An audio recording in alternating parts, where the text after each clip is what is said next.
খাগড়াছড়ির মাটিরাঙ্গায় বিনার উদ্যোগে কৃষকদের মাঝে তিল ও মুগ বীজ বিতরণ। খাগড়াছড়ি প্রতিনিধির পাঠানো তথ্য ও ভিডিও চিত্রে দেখুন বিস্তারিত। খাগড়াছড়ি জেলার মাটিরাঙ্গার তবলছড়িতে কৃষকদের মাঝে উচ্চ ফলনশীল তিল ও মুগ ডাল বীজ বিতরণ করেছে বাংলাদেশ পরমাণু কৃষি গবেষণা ইনস্টিটিউট বিনা।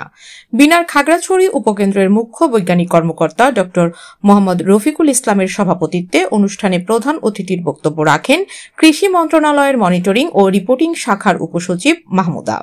অন্যান্যদের মধ্যে বক্তব্য রাখেন খাগড়াছড়ি কৃষি সম্প্রসারণ অধিদপ্তরের উপপরিচালক মোহাম্মদ বাসিরুল আলম, মাটিরাঙ্গা উপজেলা কৃষি কর্মকর্তা মোহাম্মদ সবুজ আলী ও বিনার ঊর্ধ্বতন কর্মকর্তা রিগান গুপ্ত। বিনার গবেষণা কার্যক্রম শক্তিশালীকরণ প্রকল্পের অধীনে অনুষ্ঠানে ৭০ জন কৃষকের মাঝে তিল বীজ এবং ৩ জন কৃষককে ৩টি মুগ ডাল এর প্রদর্শনী প্লটের জন্য মুগ বীজ প্রদান করা হয়।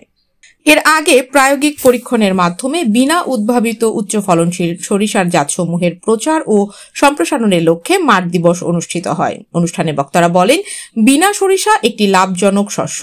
খাগড়াছড়িতে পরীক্ষামূলকভাবে বিনা সরিষা ৪, বিনা সরিষা ৯, বিনা সরিষা ১১, বিনা সরিষা ১২ ও বাড়ি সরিষা ১৪ চাষ করা হয়েছিল। ফসল উৎপাদনের পর দেখা যায় বিনা সরিষা ১১ অন্যান্য জাতের চেয়ে বেশি ফলন হয়েছে। তাই বক্তারা কৃষকদের বিনা সরিষা ১১ চাষের পরামর্শ দেন।